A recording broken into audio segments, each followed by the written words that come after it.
Streets 94.5, Atlanta's new hip hop station. So very honored to have a man in the building with us who I got a chance to interview back early in my career, maybe 2002-ish, at another radio station, but just happy to be in his presence again. Kanye West is in the building with Let's Show Some Love, ATL. Yeah. What's up? What's up, Kanye? What up? I'm chilling. You're chilling. Yeah. Coming off of the Yeezus tour last night, stopping the ATL. The energy was incredible. What was it like last night for you, being back in the A? Man, it was just so much love. It was the best show I had so far on the tour. And everybody seemed to respond not only just to the music, but the visuals also. Right. Like it felt like everybody just appreciated the amount of work that we put into it. Why do you feel like it was the best so far? Just because of the energy from the crowd, or just how you felt, or? Yeah, how I felt, I've been tightening up. I grow as a performer every night and learn more from the crowd, and the crowd just receive the records. And the longer and longer people sit with the records, especially as abstract as Yeezus was when it first dropped, the longer and longer people have it, the more they like it. So it's the crowds respond, better and better every night. Right. So when you sat down for the concept of the Yeezus tour, was it just like you and your crew, or was it just you? I want this, I want this, I want this, I want the mountaintop, I want to bring Jesus out. What was it like for you during the process, the creative process? That's a really good question, because that's what we do at Donda. We sit down with like 12 people, and really, people from all different walks and creative backgrounds. So it might be a performance artist, a choreographer, a visual artist, a pastor. Everybody will sit there and talk it all the way out the storyline. Redrawing the mountain architects. There was multiple architects that worked on this. So that's the reason why it's innovative, and the shapes are very iconic, even though it can look like a mountain or a glacier or a pyramid. And I wanted it to be able to, morph visually between those, throughout the show, because it's just one set. So how do you make one set that doesn't, get boring to people? Right. And, I, for the majority, use the big screen just for the sky. You only see my face on the screen one time. That's like during Jesus Walks. Right. Yeah. So Kanye West is in the building with us right now. Go ahead, Jazz. Do you ever get nervous before you go on stage? No. Ever? Yeah. Well, I mean, I'm on stage now. This is a stage I'd be more nervous is the radio stage than to be like, I'm looking at all this right here. I'm like, oh, y'all just starting off slow. You can loosen up. We all right. We are not gonna bite you. We're not gonna hit you over the head. We're good. But life is a stage though. Yeah. You're constantly on stage. Yeah. Kanye West. Go At ahead, least I baby. get to wear a mask on that one. Yeah. So speaking of, the whole radio thing, do you feel like there's a difference between white media and black media when it comes to when people sit down and have interviews with you? Well, I think that black people are less afraid to ask certain type of questions. Okay. The white men, they're not gonna ask me. They just haven't even seen. They don't even know what this is, and you know what I'm saying. They're just like, look, we just want to get these ratings right quick. We don't want to offend you in no type of way. Right. Yeah. So yeah. Well, I mean, I feel like as a radio personality, I want artists to keep coming back. So I don't do the whole. We're not really into the whole shock jock thing. Yeah. We don't do that because we respect the artist. But we are gonna ask the appropriate questions that the people want to know, especially like my question would be, a celebrity of your caliber, do you ever get physically and emotionally drained from all the media and all the negative criticism? Like, how do you handle that? It definitely isn't built, or everybody's not built to be in this position, especially to have a mission that goes past the idea of like even just personal comfort. Right. Because of course, like, yeah, I made enough to have like what the American dream would classify as personal comfort, but to me, it's not about the American dream. It's about my dreams. Right. And as a creative, success to me is being able to get your ideas out. So I've had plenty of, I have ideas that I can't get out. They're just too big, even for me. And this is something I've been trying to explain to people. So when I say Disney, like they can go and spend $2 billion on a cruise line. They're like, okay, we want to do cruise lines, and they can make it. That's something I can't do. If that was one of my ideas, I could not make that on my own. And I got a lot of ideas that are equally as dope as the Yeezus tour, if not better, that just as many people will go to. And what I've been doing is trying to sit down with people that are currently in a higher position of power and ask for the opportunity for them to look at the Yeezus tour as like my demo tape. Right. Like I'm still the same man when somebody run up to me, give me a demo tape, like please, I want to rap. Right. And Yeezus is like a demo tape to Walt Disney. Right. Like, please, I want to create to this level. Or like when I do the Yeezys, that is like a demo tape to a Nike or now Adidas. Right. To say, look at how people reacted. You might have a perception of the idea of celebrities. But I said last night on stage, I said, I fooled everybody because really I'm an artist. Mm-hmm. So a part of my communication level was to make myself, you know, this celebrity, this rock star, and I couldn't have done that if it wasn't for Michael Jackson. Now these fights that I'm fighting now are ones that Michael Jackson wasn't able to conquer. Right. What are some of those grand ideas? Are we privy to those types of ideas that you have? Yeah, like I have surround vision is one of the things I created 2 years ago after Watch the Throne. I'd be up, you know, we go up on the cubes and the Shark Tanks and everything, and I just went and got on a jet that night and started like sketching these other ideas of how we should see films. And it's not exactly like Omnimax. It's seamless, and the screen is above the audience, below the audience, to the left, to the right. When I say to left, to right, I mean like all the way behind your head where you gotta look back to see it. Like Omnimax is still kind of the real domes and stuff that we grew up on that were like at museums back in the days, not the IMAX, the big screen. Like the real version, you still would see the end of this. With this one, you don't see the end of the screen. And then I took like this gyroscope and put iPhones on it. I put 3 facing forward, 1 facing up, 1 facing down, 1 facing left, 1 facing to the right.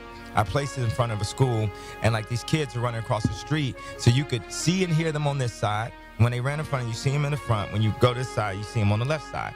At the top, it was the sky. At the bottom, it was the ground. Then I went to Cannes and I shot I went to Qatar and I shot a film. I wrote a short story and shot a whole film about a fantasy of a car thief falling in love with this blind princess. And then I built a pyramid and I put it in Cannes 30 days after that. I edited the film in 30 days, built the pyramid, put it in Cannes, put surround vision inside of it, where it had the 7 screens that I just named. There's 3 screens in front of you, 1 above you, 1 below you, 1 to the left, 1 to the right, with bleacher seating inside of it. So we had this one scene where these Lamborghinis were driving. We played Lamborghini Mercy. At that time, we had just brought out Mercy, and I got standing ovations. And at the same time, I did my second fashion show in Paris, where Puff, Kim, Anna Wintour, Ricardo Tisci, everybody came. And at the end of the fashion show, I had go-karts where people could actually drive and race the go-karts. The models was racing the go-karts, blah, blah. And then at the same time I was doing this, I was still on the Watch the Throne tour, and then the Yeezys dropped after that, right? So all this happened, and then I went and met with people, and they was just like, you. Oh. And then I go and I turn up and I say, I'm not just a musician, I'm a creative genius. And people will say, how can you call yourself a creative genius? And I've never even been given the time in any interview to explain out some of the creative genius ideas that long, as what I just did right there. Right. That was just a piece. I had already designed Watch the Throne before that. And before that, already made the music for Watch the Throne. And before that, made the music for Dark Fantasy. And at the same time as that, did Good Fridays every Friday.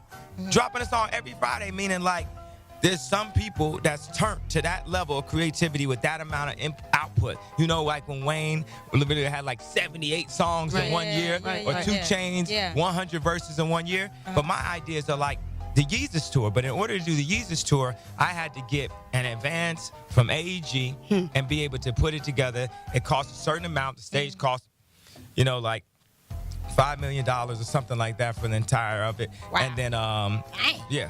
But it made its money back. Right. Yeah, right. Absolutely. But the stage cost that. So what's the next idea? Costs $15 million. The next idea costs $20 million. Now, I just told you Walt Disney will make one idea that costs $2 billion. So it's everything. It's like they put us in a place of nothing goes past the idea of a nice house and a nice car. Right. And that's why I said I throw these Maybach keys. When I told Sway I spent $13 million, what I'm saying to Sway is I spent 13 Bugattis on attempting to do this.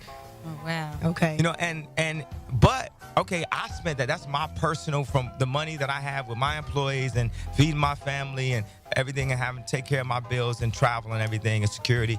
But you take a company like Louis Vuitton or LVMH, they're a $28 billion, $30 billion company. If they launch a new brand, you know how much they put into just launching a new brand? I'm pretty sure it's a lot of money. $200 million. Woo. So let's put it in perspective now. But if you talk about brand recognition, me as Kanye West, I'm a highly recognized walking brand.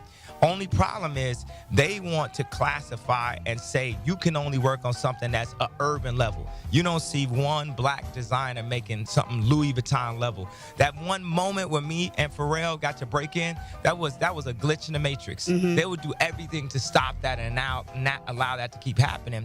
I feel like Atlanta really understands, and people understand, is that even when I'm doing stuff that seems less traditional or more crazy or something that people wouldn't traditionally do, understand that I'm inside of it. So I'm fighting from inside. I'm inside the TV. I'm inside the interviews. I'm inside the factories. I'm sitting at the factory in Italy that made this Margiela sweater, begging for a shot for them to make it because I know that those are the best paints. If I'm an artist, I don't want to paint in watercolor anymore. I want to paint with oils now. And what they saying is because you black, because you straight, because you're a musician, because you consider to be a celebrity, rapper, American, whatever, you're not allowed to paint with these oils. These are the only people that can paint with oils over here.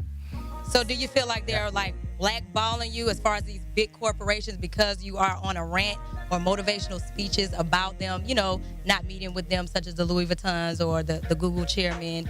Do you feel like they're blackballing you from the fashion industry? Yeah, they can't. No, if you got black balls, you already blackballed from the fashion industry, period. That's what I'm saying. What's the worst could happen? I not do another shoe? You know what I'm saying? How long ago I did them Louis shoes? You think I didn't want to do more? How many designs you went in asking for the Dons and stuff, and then they had like a knockoff of it? Right. I just wanted to create more. You know what I'm saying? I made money on that too. You know what I'm saying? When I say feed my family, I mean I want to be able to feed my family forever, for generations, and I want to do anything I want to do creatively and be able to make money off of because I'm valid to do that. Right. What else makes you happy outside of being able to see your dreams come to fruition outside of your family? What makes Kanye happy? Those two things. Those two things. My family and seeing my dreams come into fruition. That's good. How have you changed? Seeing your baby girl's eyes, how have you changed as a man? That's a big question that, a strong question that people ask. And I'd have to,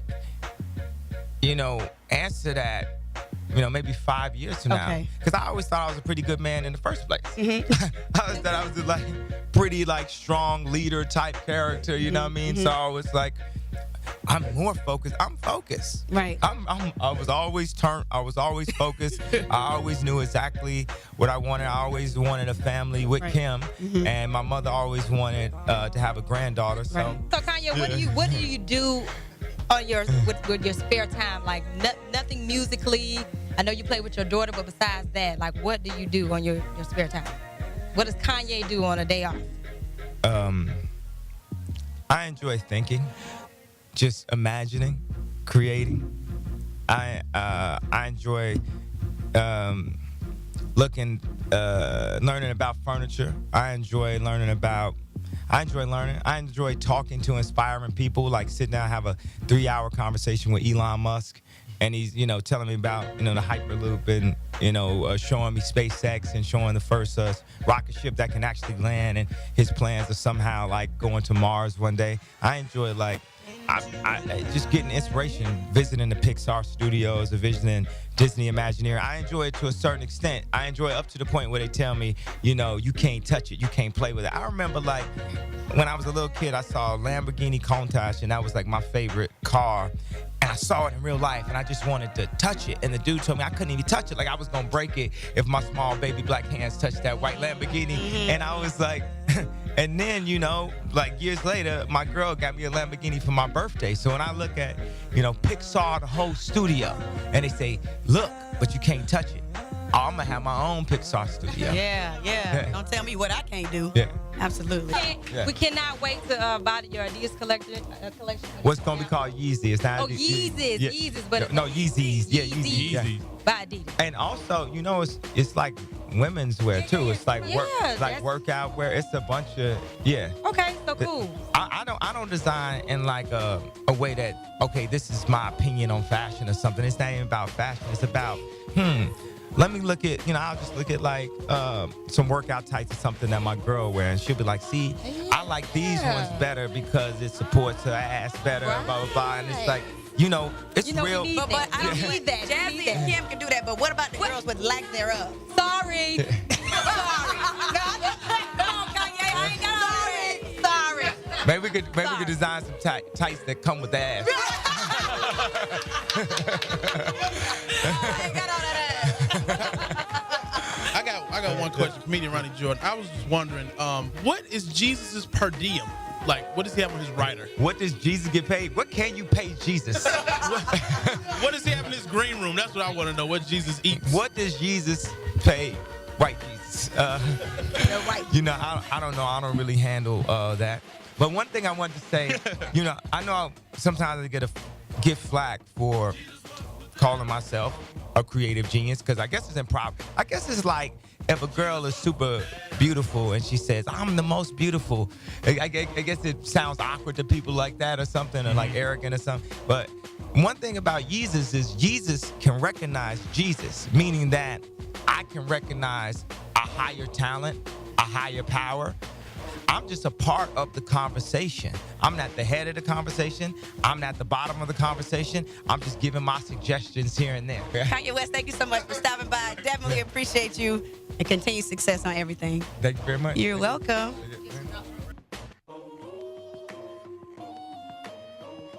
It felt like everybody just appreciated the amount of work that we put into it.